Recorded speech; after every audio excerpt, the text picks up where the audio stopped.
Alors récemment, dans une vidéo, je vous ai parlé des locataires qui falsifient leur dossier de location. Donc les stats, c'est qu'il y aurait à peu près 30% des dossiers qui seraient falsifiés. Alors bien sûr, vous inquiétez pas, dans le code pénal, il y a une sanction qui est prévue.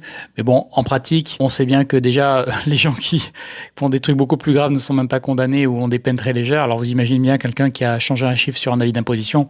Bon, il va pas lui arriver grand-chose. Donc la pratique est assez répandue. Et c'est pas la peine d'aller rager dans les commentaires que c'est à cause du montant des loyers, c'est à cause de la protection des locataires. Si les locataires indélicats pouvaient être virés facilement, les propriétaires prendraient moins de pincettes, moins de précautions et tout le monde en serait gagnant. Donc en fait, si vous êtes un locataire honnête, vous êtes pénalisé à cause des locataires malhonnêtes.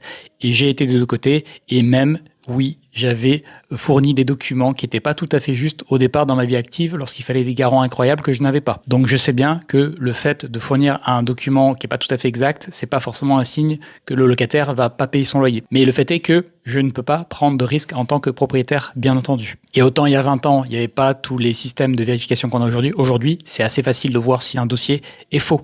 Donc si tu veux que je t'explique comment vérifier tout ça, tu t'abonnes à ce compte et je vais faire des vidéos pour expliquer petit à petit les différents points à vérifier.